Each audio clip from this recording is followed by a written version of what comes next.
तो आज हम कंटिन्यू करेंगे 10 से एक्सरसाइज को। तो बिना किसी देरी के चलिए स्टार्ट करते हैं। तो पहला वाला क्वेश्चन का डायग्राम आप देख सकते हो, और अभी हम इस ट्राइंगल ABC में ABC के बारे में बात कर रहे हैं। तो ये जितने भी आपको पॉइंट्स दिख रहे हैं R, Q, P और S, ये सारे के सारे मिड पॉइंट्स है इस साइड के। ओके, तो अभी इन ट्राइंगल ABC मतलब इस वाले ट्राइंगल में, इस ट्राइंगल में इस वाले साइड का मिड पॉइंट है Q, इस वाले साइड का मिड पॉइंट है P।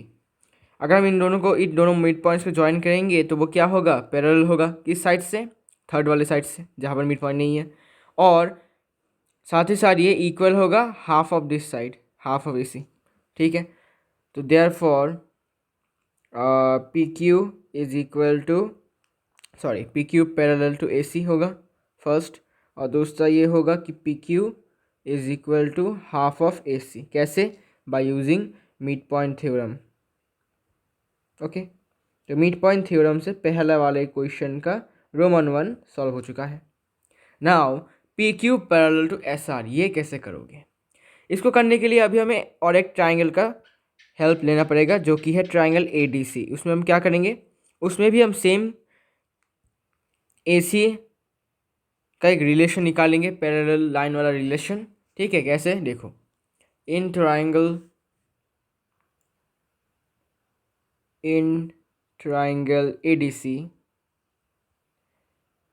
ADC में S जो है वो मिड पॉइंट है साइड AD का, और R जो है वो मिड पॉइंट है साइड DC का।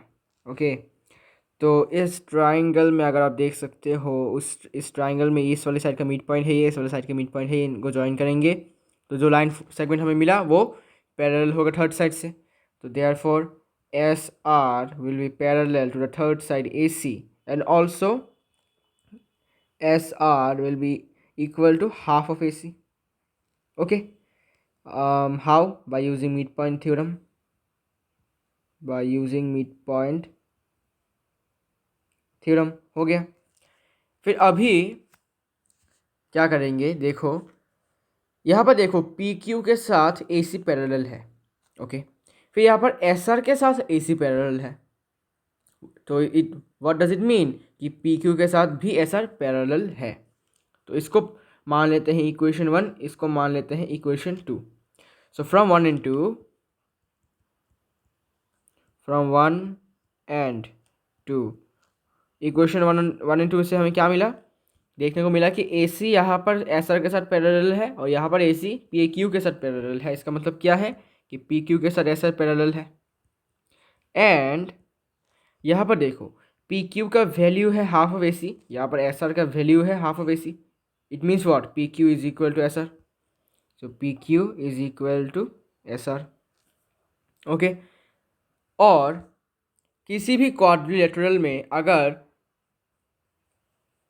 ऑपोजिट पेयर ऑफ साइड्स मतलब PQ या SR, opposite pair of sides अगर इक्वल भी होते हैं और पैरेलल भी होते हैं, तो वो क्वाड्रिलेटरल का नाम होता है क्या, पैरेललोग्राम। तो hence PQRS is a parallelogram, क्योंकि पैरेललोग्राम में ऑपोजिट साइड्स इक्वल भी होते हैं, पैरेलल भी होते हैं।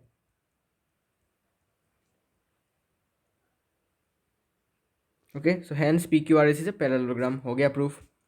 Now question number 2।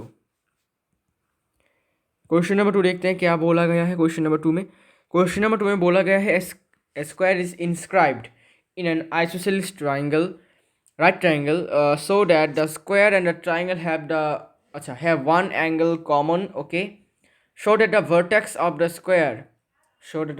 square opposite to the vertex of the common angle bisects the hypotenuse। Okay, तो बोला है कि राइट ट्राइंगल आइसोसेलेस ट्राइंगल है, राइट एंगल आइसोसेलेस ट्राइंगल, ऐसा ये 90 डिग्रीज है। ओके, तो आइसोसेलेस ट्राइंगल मतलब क्या, ये और ये इक्वल।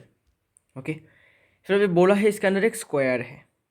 ठीक है, इसके अंदर एक स्क्वायर है, तो ऐसे करके हमने एक स्क्वायर ड्रॉ किया। we have drawn a square like this।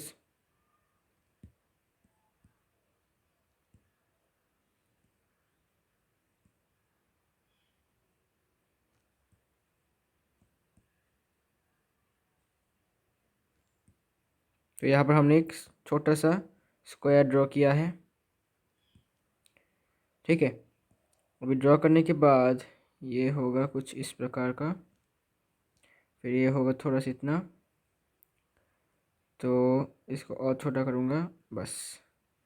तो ये बन गया स्क्वायर इसके अंदर,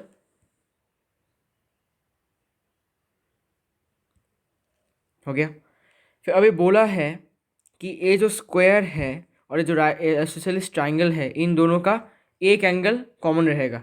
इन दोनों में, इन दोनों ट्राइंगल का कोई एक एंगल कॉमन रहेगा। तो इसमें हम क्या किया कि इस वाले स्क्वायर का भी ये वाला एंगल 90 डिग्री है और ट्राइंगल का भी ये वाला एंगल 90 डिग्री है, मतलब क्या कॉमन है। अभी इनका नाम ले लेते हैं। ट्राइंगल का नाम लेते हैं ABC और स्क्वायर का नाम लेते हैं ये E, ये F, अच्छा ये DEF। ओके, हो गया। अभी गिवन लिख लेते हैं। गिवन में है in isosceles triangle, in isosceles triangle ABC a square ADEF, a square ADEF is inscribed, is inscribed। Okay, हमें ये प्रूफ करना है, टू प्रूव कि CE is equal to BE, ये प्रूफ करना है, समझे। मतलब क्वेश्चन को अगर समझाऊँ तो बोला गया है एक आइसोसेलेस ट्राइंगल है, राइट एंगल ट्राइंगल, ठीक है, और एक इसके अंदर हमने एक स्क्वायर को डाला है, ठीक है, एक स्क्वायर को इसके अंदर हमने डाला है। डालने के बाद स्क्वायर और आइसोसेलेस राइट ट्राइंगल का कोई एक एंगल कॉमन है, तो हमने ये वाला एंगल हमें कॉमन मिला। फिर बोला है कि show that the vertex of the square opposite to the vertex of the common angle. Common angle वाला जो वर्टेक्स है, कॉमन एंगल वाला वर्टेक्स मतलब ये वाला ए, इसका ऑपोजिट जो वर्टेक्स है, इसका ऑपोजिट वाला कौन सा वर्टेक्स है, ई। जो ई है वो है क्या करता है, वो वाला वर्टेक्स हाइपोटेन्यूज, अभी इस वाले ट्राइंगल का हाइपोटेन्यूज है CD, इस CD को ये वाला वर्टेक्स जो है बाइसेक्ट करता है। मतलब क्या, हमें ये प्रूफ करना है E is the mid point of the hypotenuse CB। Okay, तो proof, we have to proof CE is equal to BE। तो proof in isosceles triangle ABC,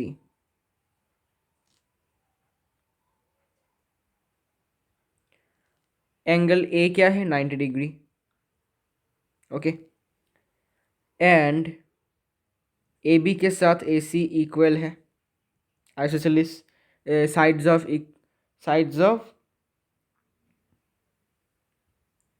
isosceles triangle,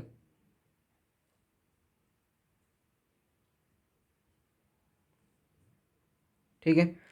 isosceles triangle के साइड्स इक्वल होते हैं, दो sides. तो since, क्योंकि, wait, since ADEF is square, क्योंकि ADEF एक स्क्वायर है, इज स्क्वायर, इसीलिए AD के साथ EF भी इक्वल होगा, ठीक है। सॉरी, AD के साथ AF भी इक्वल होगा।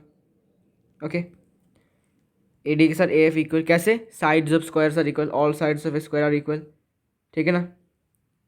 साइड्स ऑफ स्क्वायर, स्क्वायर के हर एक साइड क्या होते हैं, equal, sides of square. And इसको हमने इक्वेशन 1 पकड़ा, इसको हमने इक्वेशन 2 पकड़ा। अभी हम क्या करेंगे, 1 - 2 करेंगे।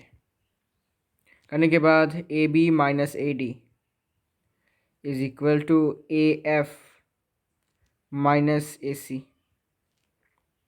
Sorry AC minus AF, okay. तो AB से अगर हम AD माइनस कर लेते हैं, AB मतलब क्या, दिस होल लाइन सेगमेंट, इससे अगर हम AD पार्ट को माइनस कर लेते हैं, AD पार्ट मतलब ये वाला पार्ट, इसको हमने माइनस कर दिया, तो क्या बचा, DB।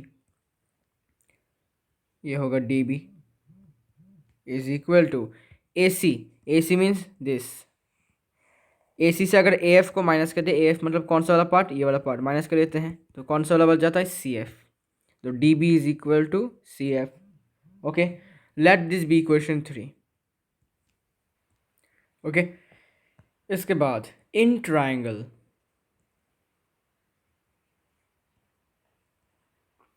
In triangle C F E and triangle B D E. Okay, इन दोनों ट्राइंगल्स में सबसे पहले बी डी के साथ सी एफ इक्वल है, बी डी के साथ B D means this equal to C F. कहाँ से? Proved above from equation 3, from 3।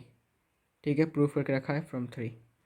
फिर डी ई के साथ ई एफ इक्वल है। अब बोलोगे कैसे? ये है साइड्स ऑफ स्क्वायर, स्क्वायर के हर एक साइड्स इक्वल होते हैं।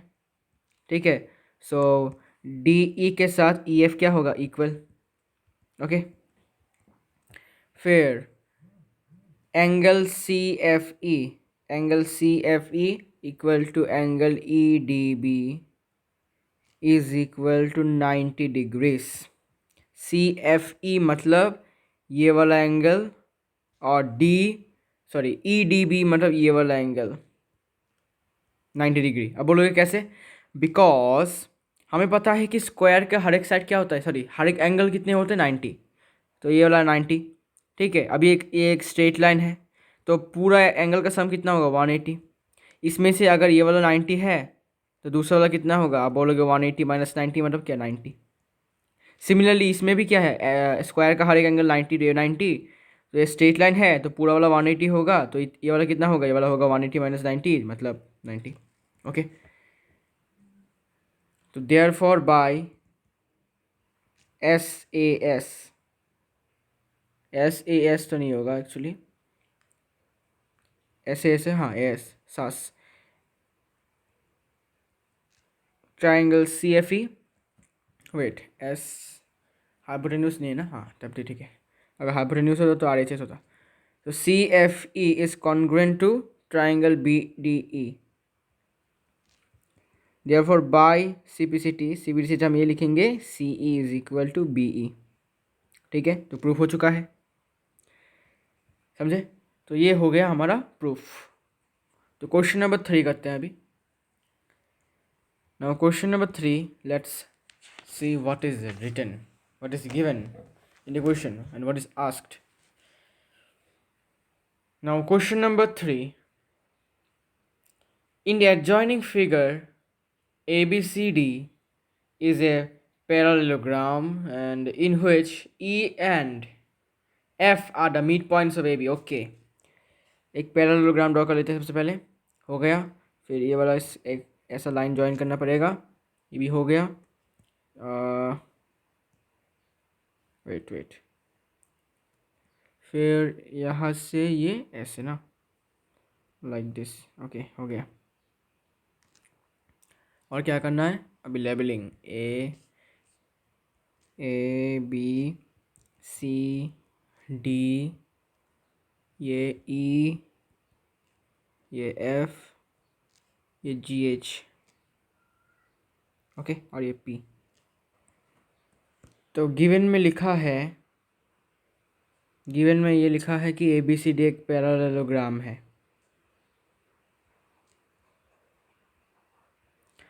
जिसमें कि ई और F, E and F are the mid points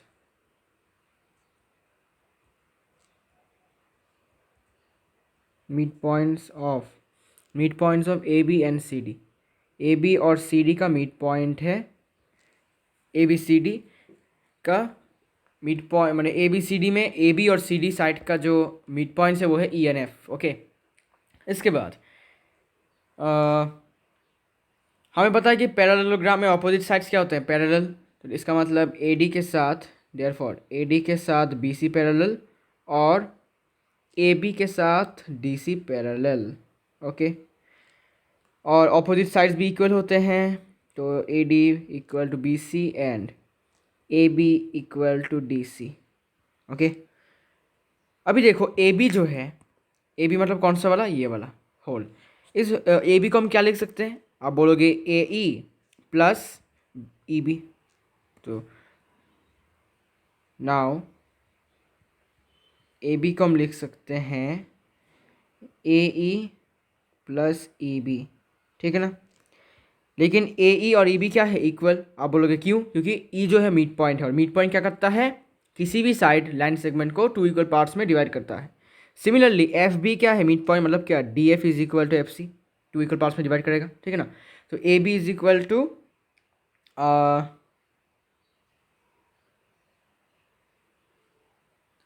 A E is equal to A E plus A, wait अभी इसको लिखने की ज़रूरत नहीं है, और इसको यहाँ पर लिखो and D C equal to D F plus F C. Okay, D F plus F C. अभी हम क्या करेंगे, अभी और एक ट्विस्ट है कि ए बी के साथ डी सी इक्वल है। कैसे, opposite sides of a parallelogram. तो ए बी, अच्छा since A B equal to D C, तो ए बी का वैल्यू जो है, ए बी का वैल्यू क्या है, ए ई प्लस बी सी, इसको लिख देता हूँ A E plus E B, और डी सी का वैल्यू कितना है D F plus F C, ठीक है। लेकिन ए ई और ई बी क्या है इक्वल, तो A E plus A E equal to D F plus D F लिख सकता हूँ। सो यहाँ से क्या होगा, twice of A E equal to twice of D F. Okay, तो ट्वाइस ट्वाइस कैंसिल, तो क्या बचा A E equal to D F. और हमें पता है क्या ए ई किसके साथ इक्वल है, ए ई इक्वल है ई बी के साथ, और डी एफ इक्वल है एफ सी के साथ। ओके, तो using sorry since A E equal to E B and D F equal to F C, और यहाँ पर होगा, हाँ इतना हो गया। तो हमें अंत में क्या दिखा कि A B A equal to D F is equal to E B is equal to F C, सारे के सारे इक्वल। तो that is A E equal to D F, it is also equal to E B, it is also equal to F C. Okay, अभी now D F is equal to AE. Okay, DF equal to AE and DF also parallel to AE. DF equal to AE, तो यहाँ से मिल गया AE is equal to DF, और DF parallel to AE कैसे मिला, because हमें पता है कि ऑपोजिट साइड्स क्या है पैरेलल, मतलब क्या DC पैरेलल टू AB। तो DC का छोटा सा टुकड़ा जो कि है DF, वो भी क्या होगा पैरेलल टू AB का छोटा सा टुकड़ा जो कि है AE, इसके साथ पैरेलल होगा ऑब्वियसली, ठीक है। और जिस क्वाड्रिलेटरल में ऑपोजिट साइड्स इक्वल भी होते हैं, साथ ही साथ पैरेलल भी होते हैं, उसे हम क्या बोलते हैं parallelogram. So that is A B D F, A E D F, A E F D भी बोल सकते हो, इज ए पैरेललोग्राम, ठीक है। ये पैरेललोग्राम बन गया, और पैरेललोग्राम बन गया मतलब क्या, opposite sides parallel to A D के साथ ई एफ पैरेलल, ठीक है। इसके बाद सिमिलरली ऐसे करके similarly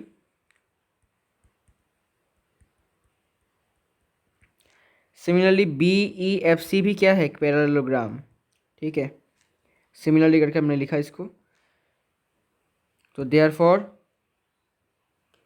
E F parallel to B C. Okay, तो E F parallel to B C, क्योंकि पैरेललोग्राम में ऑपोजिट साइड्स क्या होते हैं पैरेलल। ये सिमिलरली कैसे किया हमने, जैसे हमने इसको ऐसे किया था, जैसे हमने इस क्वाड्रिलेटरल में किया था, वैसे हमने इस क्वाड्रिलेटरल में भी किया, इसका यूज़ करके जैसे हमने यहाँ पर किया था वैसे। ओके, तो ऐसे करके हमने बी ई एफ सी को भी एक पैरेललोग्राम प्रूफ कर दिया, और पैरेललोग्राम में ऑपोजिट साइड्स पैरेलल, तो ये वाला पैरेलल है इसके साथ। ओके, फिर अभी देखो इस इक्वेशन में ए डी के साथ ई एफ पैरेलल है, फिर इस इक्वेशन में ई एफ के साथ बी सी पैरेलल है। इसका मतलब क्या, A D parallel to B C, also parallel to E F. So A D parallel to E F and it is also parallel to BC. Okay, अभी हमें क्या करना है, अभी हमें प्रूफ करना है कि GP is equal to PH, ठीक है। तो डज, ये होगा does A D E F and BC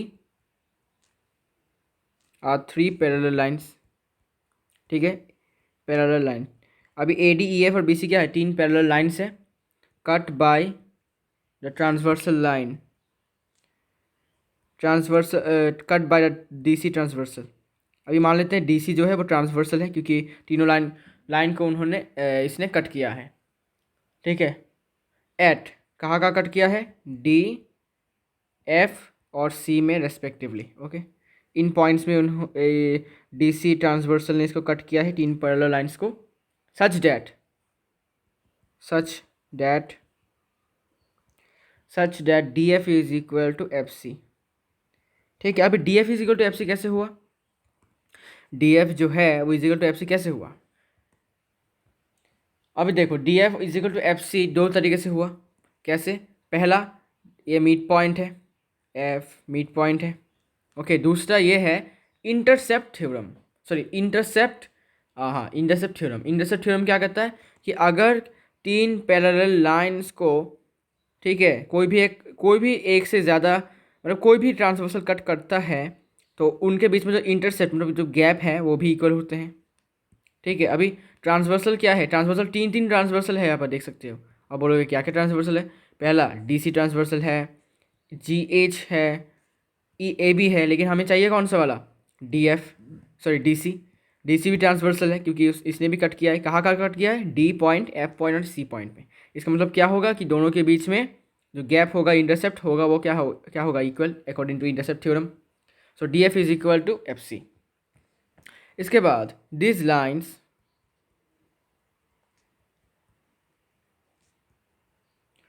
these lines AD, EF and BC are also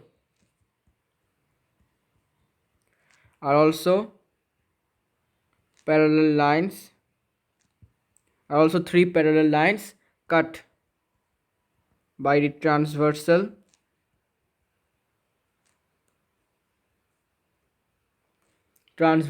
AB at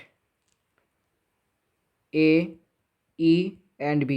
तो AB ट्रांसवर्सल ने भी AD, EF और BC तीनों पैरेलल लाइंस को कट किया है, AB रेस्पेक्टिवली, ठीक है। इन पॉइंट्स में कट किया है respectively, such that AE is equal to BE, ठीक है। तो अभी क्या किया कि ये तीन पैरेलल लाइंस हैं और इस AB ट्रांसवर्सल ने कट किया है तीनों पैरेलल को। इसका मतलब क्या कि इंटरसेप्ट जो बने, गैप्स जो बने हैं वो क्या होंगे? इक्वल होंगे, ओके। सिमिलरली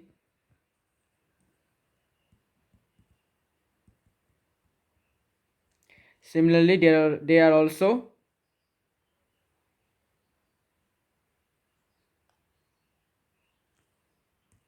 सिमिलरली डे मतलब यहाँ पर DA,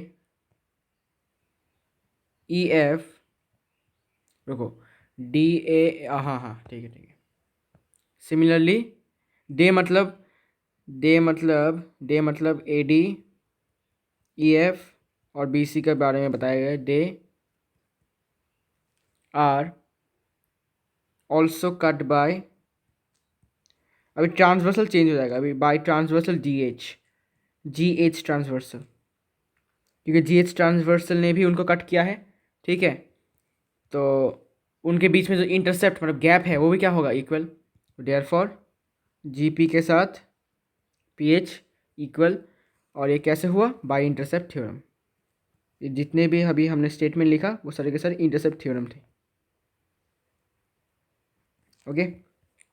तो देखो क्या समझाया गया लास्ट में कि क्योंकि बिकॉज ये तीनों लाइन पैरेलल हैं, ठीक है, और DC ट्रांसवर्सल है, DC अभी ट्रांसवर्सल है, ठीक है, अभी के लिए DC ट्रांसवर्सल है। तो उसने क्या किया? तीनों पैरेलल लाइन्स को कट किया DFC पॉइंट में, ठीक है। इसका मतलब क्या होगा? अकॉर्डिंग टू इंटरसेप्ट थ्योरम उनके बीच में जो इंटरसेप्ट बने हैं, मतलब ये जो गैप्स आप देख सकते हो, FC is equal to DF होगा। सिमिलरली AB ट्रांसवर्सल ने भी क्या किया? इन तीनों पैरेलल लाइन्स को कट किया A, E और B पॉइंट में। इसका मतलब क्या हुआ? इंटरसेप्ट जो फॉर्म हुए हैं वो क्या होंगे? इक्वल। तो A is equal to B। Similarly इन्हीं तीनों लाइन्स को GH ने भी कट किया है, GH ट्रांसवर्सल ने भी कट किया। कहाँ कहाँ? G, P और H में। इसका मतलब क्या हुआ कि इनके बीच में जो इंटरसेप्ट है, जो गैप है, वो भी क्या होंगे? इक्वल। तो GP is equal to PH by intercept theorem, okay. तो this is the question number 3। अभी करेंगे question number question number 4। Given में क्या है कि ए बी सी डी एक पैरेललोग्राम है। A B C D is a parallelogram. हमें ये प्रूफ करना है, we have to prove that MN is bisected at O. MN is bisected at O। मतलब सिंपली ये प्रूफ करना है कि जो O है वो मिड पॉइंट है किसका, MN का। Okay, now proof.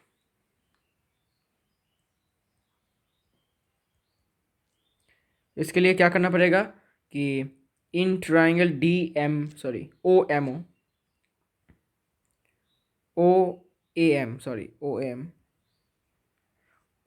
M and triangle OCN, इन दोनों ट्राइंगल्स में सबसे पहले OA के साथ OC इक्वल है। आप बोलोगे कैसे? Because diagonals of a parallelogram bisect each other. Diagonals of a parallelogram, ठीक है ना। फिर angle OAM is equal to angle CON, vertical opposite angles, ये और ये वर्टिकल ऑपोजिट एंगल। फिर एंगल MAO और एंगल OCN इक्वल है ऑल्टरनेट इंटीरियर एंगल्स। कैसे? क्योंकि देखो बहुत सिंपल सा लॉजिक है, DC के साथ AB पैरेलल है। आप बोलोगे क्यों? बिकॉज पैरेललोग्राम है, ऑपोजिट साइड्स पैरेलल है। अभी पैरेलल है तो ये वाला क्या है, ट्रांसवर्सल मान लेते हैं इसको। ट्रांसवर्सल मानने से वेट ये वाला होगा, सॉरी, ये वाला साइड और ये वाला साइड पैरेलल है। ओके, ये वाला साइड पैरेलल है तो ये भी ट्रांसवर्सल है AC। तो ये वाला एंगल और ये वाला एंगल क्या होगा, इक्वल। कैसे? Alternate interior angles. ओके, तो therefore bye ASA triangle OAM is congruent to triangle OCN। Okay, हो गया। therefore बाइसिपिसिटी OM के साथ ON इक्वल है। ओके, तो प्रूफ हो गया, हैंस प्रूव्ड। OM के साथ हमने ON प्रूफ कर दिया, मतलब ये और ये इक्वल। और ये कब होगा? जब O जो पॉइंट है वो बाइसेक्ट करेगा MN को। Okay, now question number 5। Question number 5 में डायग्राम गिवन है एक ट्रेपेजियम का। इसमें एक ऐसा थर्ड लाइन है,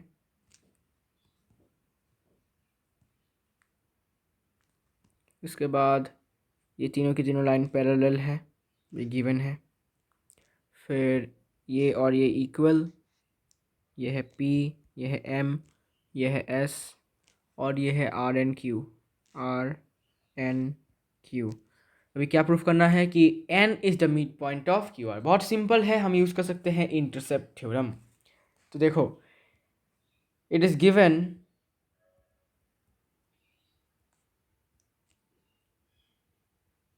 इन ट्रेपेजियम PQRS। ट्रेपेजियम PQRS में हमें पता है कि one pair of opposite sides are only parallel. तो PQ के साथ SR पैरेलल है, ठीक है। और M जो है वो मिड पॉइंट है। M is the mid point of side PS। Okay, PS side का मिड पॉइंट है और MN के साथ PQ पैरेलल भी है। Okay, this are all given. तो देखो इसको कैसे प्रूव करना है। और एक है टू प्रूव होगा N is the mid point of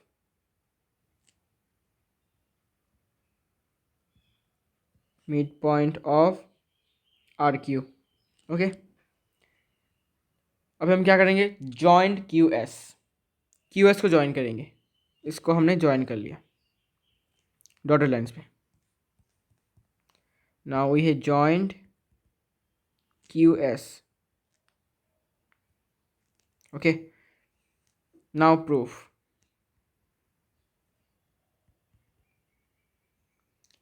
proof in triangle SPQ, अभी जो ट्राइंगल बना SPQ, उसमें SPQ ट्राइंगल में M जो है, अच्छा ये M है तो ये पॉइंट O, ठीक है। तो M जो है वो मिड पॉइंट है, वो तो गिवन है क्वेश्चन में। M is the mid point of PS। Okay, और साथ ही साथ MN जो है वो पैरेलल है PQ के साथ, तो इसका मतलब MO भी क्या है, पैरेलल है PQ के साथ। देखो गिवन है क्वेश्चन में MN मतलब ये पूरा वाला क्या है, पैरेलल है PQ के साथ, ठीक है। तो पूरे वाले से अगर हम छोटा सा पार्ट लें जो कि है MO, वो भी क्या होगा, पैरेलल होगा PQ के साथ, ठीक है। तो अब इस ट्राइंगल में PQS ट्राइंगल, PQS ये वाला ट्राइंगल, इस ट्राइंगल में ये मिड पॉइंट है, ये वाला पॉइंट हमें नहीं पता मिड पॉइंट है या नहीं, लेकिन ये वाला जो पॉइंट हमने ज्वाइन किया वो लाइन और ये लाइन पैरेलल है। और ये कब होता है, तभी, और ये कब होगा, जब ये पॉइंट मिड पॉइंट होगा, तब जाके मिड पॉइंट थ्योरम से ये होगा। इसका मतलब क्या है कि ये मिड पॉइंट है, इसी कारण से ये दोनों पैरेलल हुआ है, ये दोनों लाइन पैरेलल हुए हैं। तो therefore by converse of mid point theorem, O is the mid point.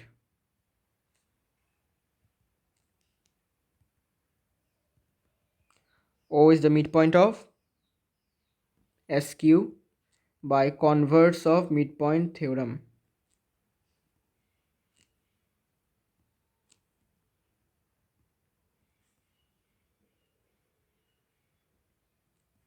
Okay, by converse of mid point theorem ये प्रूफ हो गया, O जो है मिड पॉइंट है QS का। Now similarly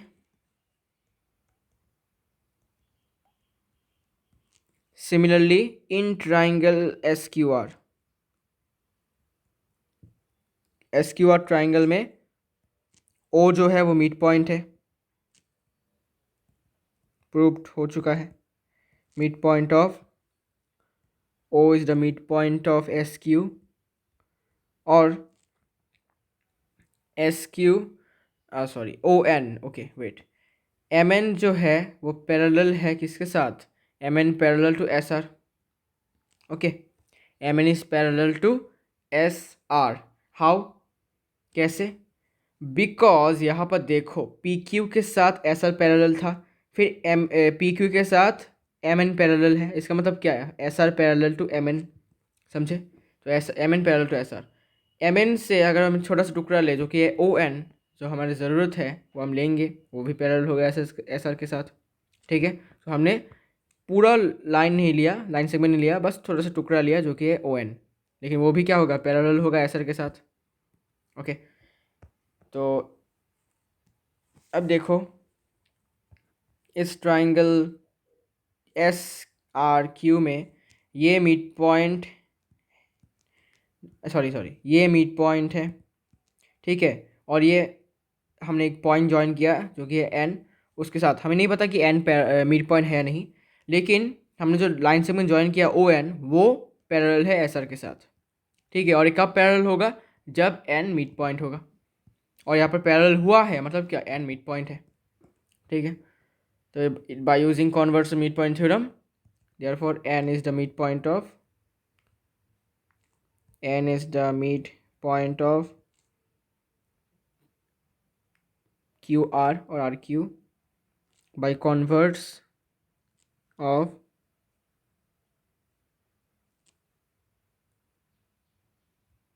midpoint theorem.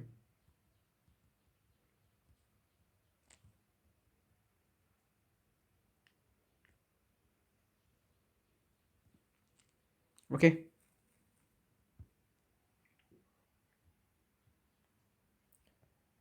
Now last question I guess इस video का, जो कि है क्वेश्चन नंबर क्वेश्चन नंबर 6। तो क्वेश्चन नंबर 6 देखते हैं कैसा है क्वेश्चन। क्वेश्चन नंबर 6 में गिवन है कि एक पैरेललोग्राम है PQRS। ओके, तो बोला एक पैरेललोग्राम PQRS है, फिर इसके एक साइड को एक्सटेंड किया गया है क्यू आर। ओके, पहले लेबलिंग कर लेते हैं पी क्यू आर एस। फिर बोला क्यू आर मतलब क्या, इस तरफ इसको एक्सटेंड किया गया है, इस तरफ। तो इसको एक्सटेंड कर लेते हैं।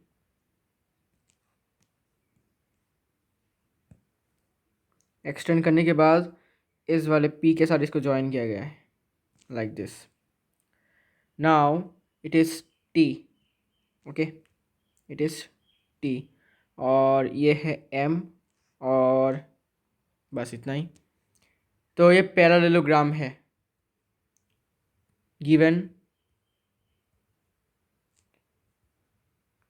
इन parallelogram P Q R S. Parallelogram P Q R S में पी क्यू का वैल्यू है 12 सेंटीमीटर और पी एस का वैल्यू है 9 centimetre. Okay, and the bisector of angle S P Q. S P Q, अच्छा, ये इस वाले एंगल का बाइसेक्टर, मतलब ये एंगल और ये angle equal. The bisector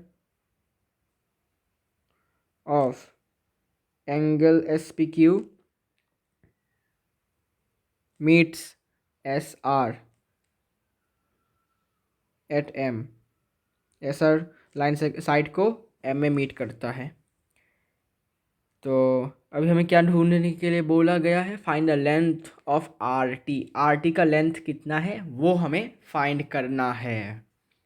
okay, तो this is 12 centimetre, this side 12 centimetre, this side is 9 centimetre. ये पैरेललोग्राम है, opposite sides are equal. Okay, और पैरेलल भी है। तो अगर हम अच्छा,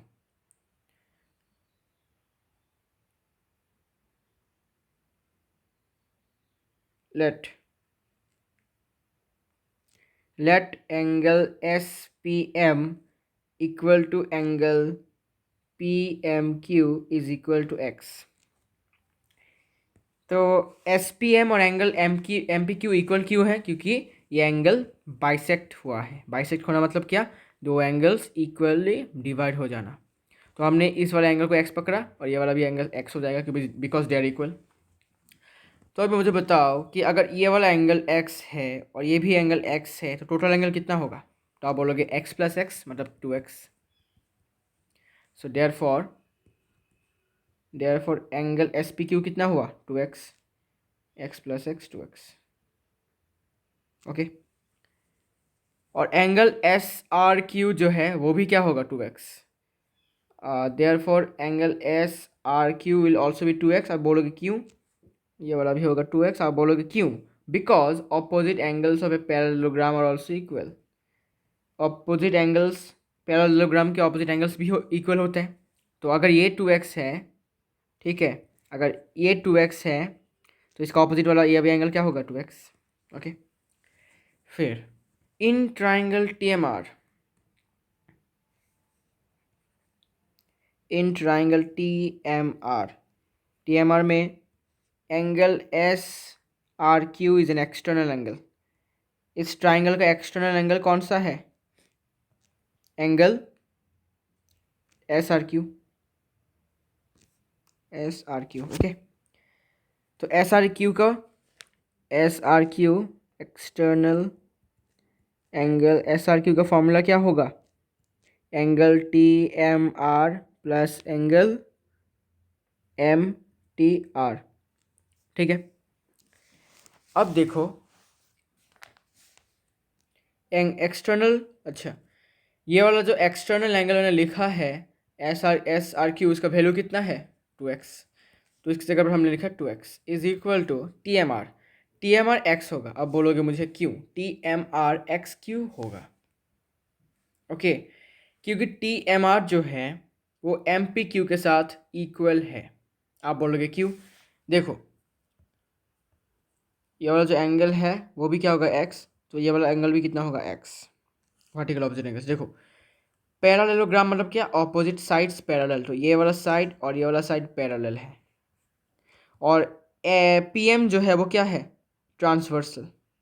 तो अगर ये वाला एंगल एक्स है, ठीक है, अगर ये वाला एंगल एक्स है तो ये वाला एंगल भी एक्स होगा। Okay, vertical sorry alternate interior angles. और अगर ये वाला एंगल एक्स है तो ये वाला एंगल भी क्या होगा? एक्स होगा। Vertical opposite angles. ठीक है, इसको और एक तरीके से कहा जा सकता है, कैसे, ये दोनों लाइन पैरेलल है। ठीक है, अभी ट्रांसवर्सल पीएम नहीं है, ट्रांसवर्सल है PT. PT is the transversal. अगर पीटी ट्रांसवर्सल होता है तो ये वाला एंगल और ये वाला एंगल इक्वल होगा। आप बोलोगे कैसे, करेस्पॉन्डिंग एंगल्स। ओके, तो मैं डायरेक्ट करता हूँ। तो is X plus angle M T R, तो इसमें होगा since angle T M R is equal to angle M P Q is equal to corresponding angles. ठीक है, समझे, करेस्पॉन्डिंग एंगल्स। और इसके साथ होगा S R parallel to P Q और P T transversal. Okay, P T transversal. तो यहाँ से हमें एंगल एम टी आर का वैल्यू मिल गया। एंगल एम टी आर का वैल्यू है एक्स। ठीक है, M T R means this it is value also X. Now triangle T P Q, अच्छा देखो, इस ट्राइंगल में, सॉरी, इस बड़े वाले ट्राइंगल में, इन दिस बिग ट्राइंगल, आपको क्या दिख रहा है? आप बोलोगे कि ये वाला एंगल भी एक्स है, ये वाला एंगल भी एक्स है, तो इसका ऑपोजिट साइड्स भी क्या होंगे? इक्वल, मतलब कि आइसोसेलेस ट्राइंगल प्रॉपर्टी से T Q also equal to P Q. So T Q, so therefore, अच्छा देखो, since in triangle T P Q angle Q QTP equal to angle QPT equal to x. So therefore QT is equal to QP, isosceles triangle property. ठीक है, तो QT के साथ QP equal हो गया। ठीक है, और इसका वैल्यू कितना होगा? 12 सेंटीमीटर। हाउ? बिकॉज PQ मतलब QP का वैल्यू कितना है? 12 सेंटीमीटर। इसमें होगा since QP is equal to 12 centimetre. Okay, तो अभी देखो, ये वाला 9 सेंटीमीटर है, तो ये वाला भी 9 सेंटीमीटर होगा। Opposite sides of a parallelogram are equal, समझे? अब हमने ये प्रूफ कर दिया कि ये वाला साइड और ये वाला साइड इक्वल है। Means what? This whole T Q value is 12 centimetre. तो इस पूरे टी क्यू का वैल्यू है 12 सेंटीमीटर, और यहाँ से एक छोटू पार्ट का जो वैल्यू है 9 सेंटीमीटर है। तो आप मुझे बताओ कि इस वाले साइड का, इस वाले पार्ट का वैल्यू कितना होगा? तो आप बोलोगे बहुत ईजी है, 12 माइनस 9 कर दो तो आंसर होगा 3। तो आपका आंसर करेक्ट है। तो नाउ हम टी क्यू को क्या लिख सकते हैं? आप बोलोगे टी क्यू को लिखो Q R plus R T, और टी क्यू का वैल्यू है 12, क्यू आर का वैल्यू है 9 सेंटीमीटर, प्लस आर टी का वैल्यू हमें नहीं पता।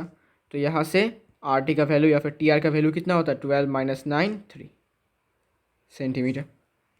ठीक है, तो दिस इज द आंसर। और यहाँ पर लिखो सिंस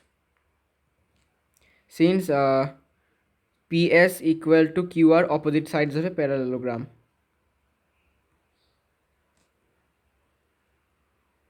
ओके, अगर आपको समझ में नहीं आया होगा इसलिए। ओके, तो ये होगा आपका आंसर।